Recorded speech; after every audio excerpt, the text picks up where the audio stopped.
I would like to begin the show today by a dramatic reading of some of my favorite song lyrics that I think very accurately described last night. You are pulled from the wreckage of your silent reverie. You're in the arms of the angel. May you find some comfort here. An homage to the TCU Horned Frogs. A Sarah McLachlan special went down last night. The walls were painted with TCU's blood, 65-7. We love padlock stats, especially in championship settings. If you can give us padlock stats, if you can give us numbers that if we had known 24 hours earlier, we wouldn't have needed to watch the game, we enjoy that. Georgia trafficked in a lot of padlock statage last night, but let me tell you, there are few truths in an uncertain world, but I can promise you this. If you have as many touchdowns as your opponent has first downs, you will win a football game. Sometimes it's a fake padlock stat. That one's a real padlock stat.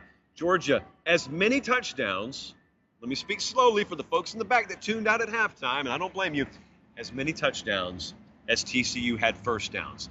And Georgia also found a way to run the ball 44 times last night, but still put up 335 and 4 scores through the air. An all-out assault on every front imaginable. Let's dive into this game a little bit. What were you thinking? Because the game was over, realistically, early second quarter, but what were you thinking? We built up a long time to this, you and I. We built up from August and fall camp to how many players could they replace and how many draft picks departing are too many. It turns out Lindsay Lohan, Mean Girls, the limit does not exist. How many players can you afford to lose? The limit does not exist. They're going to lose some more. The limit may still not exist. I was thinking about Todd Monken. I was thinking about him over in a coaching box a few doors down from me, and how at various points this year, the Missouri game seemed like nothing was working. That guy had to be sweating profusely. You get in that Ohio State game just 10 days ago, and you know you got to play catch up. Todd Monken could have put his feet up on the press box table last night in that coaching booth. Todd Monken could have taken a sip of whatever beverage he wanted to. Todd Monken didn't even have to really get comfortable. He didn't even have to settle into his chair. Can you imagine being in a position in a championship game where you quite literally can't go wrong, where anything on the play sheet will work? You could have had a play sheet the size of Jimbo Fisher. You could have had all this in your hand. Everything he could have called would have worked last night. Because when you're putting up 8.2 yards per play, there is no wrong decision, friends. When you're running it 44 times but still 335 through the air, there is no wrong decision. I got the stat broadcast pulled up right here. Truthfully, I didn't even bother to look at this because I think that the box score should come with a parental advisory on it. But Georgia, when they started to run the ball early in the game last night, it's not like they just all out committed to running it down their throat. There was a very healthy split in play calling. There was a very healthy balance because, frankly, they knew they could do either thing well. They ran it for 254 last night. Their yards per rush, 5.8, so nearly 6 yards per rush. Everything worked. I don't need to tell you that, but I just kept thinking about Todd Monken, thinking about how that guy's got to be up there saying, really? It's that easy? So I was down on the field pregame. Me and Brady Quinn and Danny Cannell were doing live hits pregame, and in between some of those live hits, bad omens. Bad omens. Number one, when you watched warm-ups, a very disconcerting feeling in the pit of your stomach for the guys out there in black and purple. God bless them. Fans were excited. Their fans traveled. God bless them. They were not long for this world. And then you start talking to some of the Georgia staff on the field. And here's the thing about talking to coaches. They're very buttoned up during the week. But when you get to game day and they're out on the field, they're like a fountain of information. You're not going to burn them. You never would burn them anyway. But at that point, I mean, what are you really going to disseminate? Even if you had ulterior motives, what am I going to say about Georgia's game plan that'll affect the game at that point? Well, suffice it to say, they were pretty confident. And the quote, big people move small people, was reiterated to me time and time again by more than one Georgia staffer. They knew exactly what they were about to do.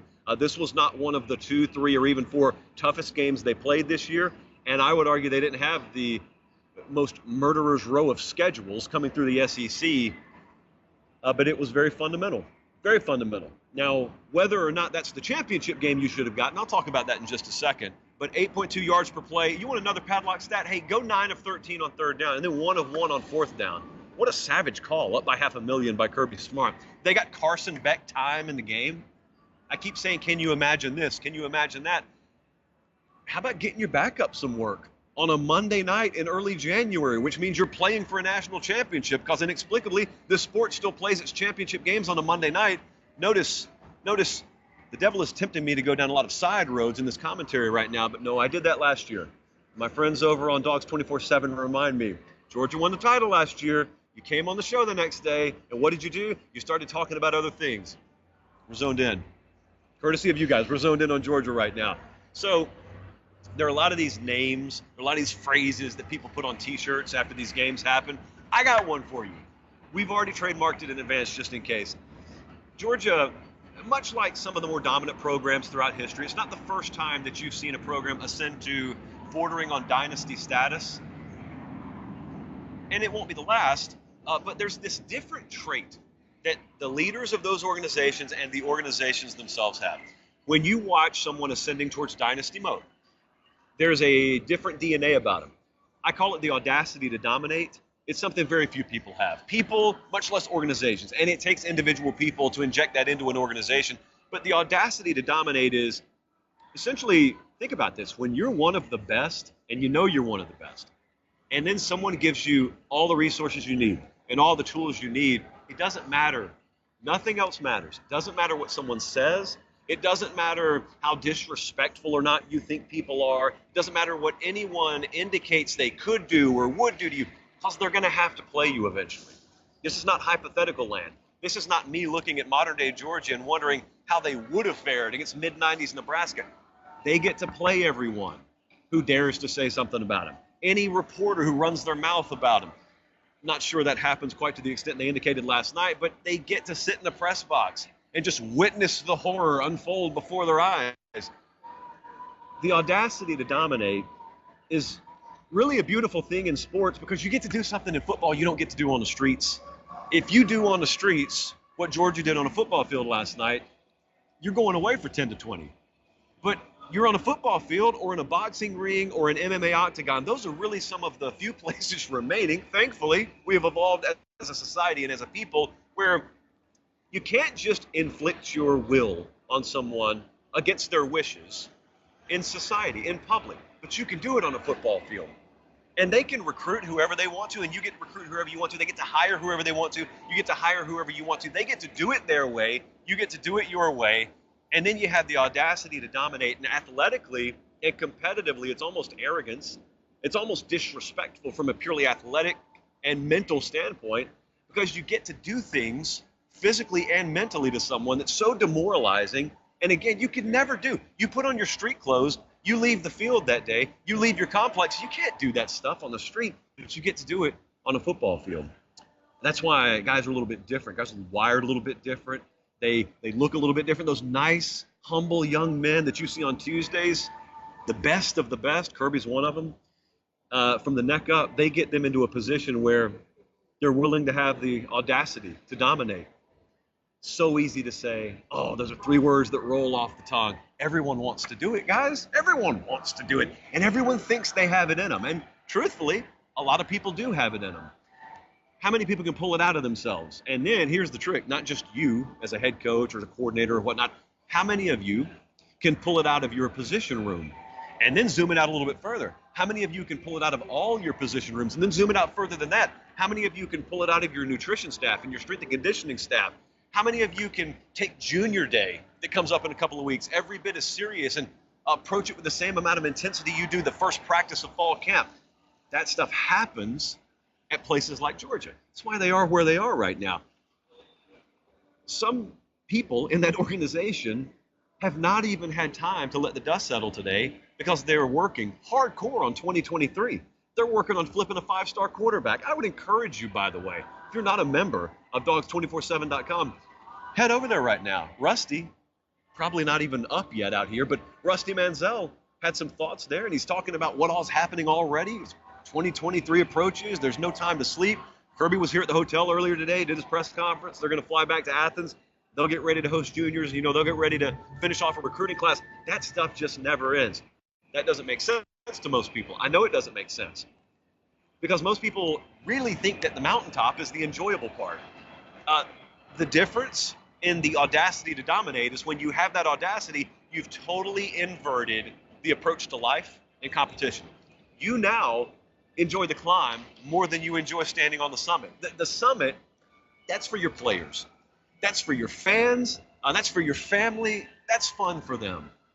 You want to be right back at base camp again, and you want to start climbing again. The best in business do it. Fortune 500 CEOs do it. It's no different as a head coach. It's no different as an elite competitor, as an athlete. Truthfully, it's no different if you want to make it in our industry. It's a different battlefield. You know, you certainly don't get to grab someone by the shirt collar and push them up against the wall. At least I don't advise it like you can on a football field, but it's all the same. Here's the thing, though. I don't think a lot of you believe Kirby Smart when he says, oh, it's going to continue to be really difficult. You know, because the talk right now is going to be, well, this program has surpassed Alabama. This program's done this, done that. They're the new number one, et cetera, et cetera. Even if all that's true, the margins are so small. He knows it. He knows it, and he's, to his credit, very bluntly straightforward in explaining this stuff to the public. I listened to a lot of folks doing radio this morning. I watched a fair amount of coverage this morning, which I don't normally do. People don't believe him. People think that they got up on their surfboard, they caught the wave, and now there's no stopping them. There are 47 million different things that could derail Georgia, that could stop Georgia. Now, the difference with them as opposed to a lot of other programs is most of their hurdles may be internal, so they control a lot more of them. But you probably have friends just as well as I do who are razor sharp, ultra intelligent, talented, good looking. They look like they have everything in the world going for them, and they find a way to screw their life up. Well, what happened? How'd that happen? It's the same way that a football team can become derailed. Hey, let me ask you this. Not that they've fallen off the face of the earth, contrary to coverage you've heard this morning. Why didn't Alabama play in the national championship game this year? Why weren't they down the road a few miles in Inglewood at SoFi Stadium last night? Well, it's because they got loose just a little bit. Just a little bit. You think LSU alone or Tennessee alone is what beat Alabama? I don't. I think there are some internal things that went a little sideways for them. Just a little bit. Not far away. Alabama's still right over here in the on-deck circle. They're not in the batter's box at the moment. Georgia's in the batter's box at the moment. They've got a great staff. That's common sense, I think. But let me tell you, when I was in town earlier this year for a game, I talked to some of their staff. And some of their staff's been there a while. Some of them are newer. But whatever the secret formula is, if there is such a thing, I think Kirby Smart's got it there right now. And I think he knows he has it there right now. They've just got a perfect combination of people. They've got the right people in the building, and they know it. And they know it won't last forever. Now, that doesn't mean when one or two goes, he won't replace them. And it really doesn't mean that any one assistant coach holds the keys to the castle. Kirby Smart understands. He's built a blueprint. He's built a formula. And he's built an organization that is not reliant on any one peg holding the entire operation up other than him. You lose Kirby Smart, that's a different story. But there will be staffers come and go. I think he's made it very hard for guys to leave there. I think also, if they were to tell the truth, the working conditions there, a little bit better maybe than they were 3 or 4 years ago. You know what that's a sign of? That's a sign of a head coach evolving.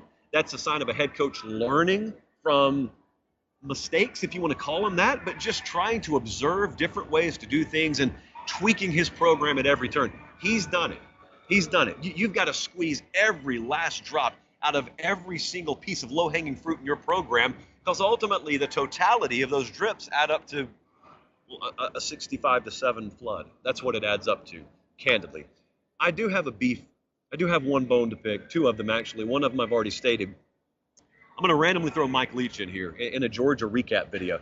This will make sense if you follow me for a second. You know, Mike Leach passed away a few weeks ago, and it shed some light on something I wasn't even aware of. I did not know that you had to be a 60% career winning percentage guy as a head coach to qualify for the College Football Hall of Fame. And Mike Leach is just under that, 59 and some odd percent. And I told you at the time, I think that's ridiculous, and I also think it'll change. I think saner heads in the room will prevail, and Mike Leach will eventually be a College Football Hall of Famer. I believe that. If you've got a Hall of Fame, let me start this over. If you got a College Football Hall of Fame that Mike Leach is not in because of criteria, you got the wrong criteria. Similarly, if you got a College Football Hall of Fame that Stetson Bennett doesn't qualify to be in because of your criteria, you got the wrong criteria. I know what the rules are. I just don't think they should be the rules. And they're really not hard and fast rules. You could change them tomorrow if you wanted to. You had to be like a first team All-American. I forget what all the qualifiers are. You're looking at a guy who rewrote the record book at a very prestigious program. You're looking at a guy who made history in a sport that is built on history. We remember names of quarterbacks from the 40s. And you watched a guy whose story is thankfully well chronicled and documented now. And what did he do? Won back-to-back national championships. And look, just like no one's going to tell you in retrospect that they thought JT Daniels should start the semifinal game last year, which a bunch of people were talking about all around Christmas in 2020 or 21.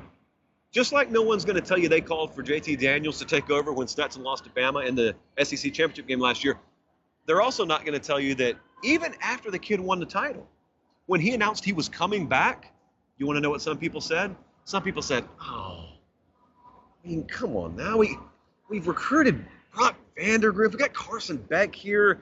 Stetson, that's all well and good, man, but it was time to move on. And he said, no, it's not. He just went and got himself another haircut, won another title, and said, now I'm going to go. Now I'm going to leave. And that's only because they are literally forcing me out the door, or else I'd stay another year. I'd win another one. People were wrong at every turn about him. Now, I've long since hopefully paid my penance on this show. I just told you flatly, what was it, about a year and a half, 2 years ago, I told you, no team with Stetson Bennett at quarterback is going to win the championship. I had watched the Tuas. I had watched the Joe Burrows. I had watched the Mac Joneses. I thought we had entered into a new era where you had to be a certain caliber at quarterback, or else all the other position groups may be rendered sort of irrelevant. It's not the case. But also, we have to acknowledge, Stetson Bennett upped his game. Stetson Bennett's not the same quarterback. The one you saw last night, the one you saw against Ohio State, it's not the same quarterback that we saw Georgia sort of gingerly nurse onto the field when they had to do it initially. You got to credit him. I'm talking about Kirby Smart and the audacity of dominance and how to be an elite A-level competitor. Well, he had a quarterback that was that same way. So hats off to Stetson Bennett. Hats off to Kirby Smart. Congratulations to the fan base. I'm from Georgia. No one knows more than me how much this means for that state. So now we get to enter into this really interesting conversation of, okay, well, where does Georgia stack up? Historically, we got time for that. Where does Georgia stack up in the modern day hierarchy? Certainly number one. How big is the gap? I don't know that you can ever skillfully quantify that, but I can tell you this. We saw the most dominant performance, not in the history of national championship games last night. We saw the most dominant performance in the history of bowl games. There's never been one like that. I'm pretty sure I read, don't quote me on this, that there's never been a wider margin in a bowl game. And it happened in a national championship. In the arms of the angel, TCU, may you find some comfort here. Guys, thanks for watching Late Kick. Make sure to leave a comment. I love interacting with you. But most of all, please like the video and subscribe to the channel. That's how we keep all of this free.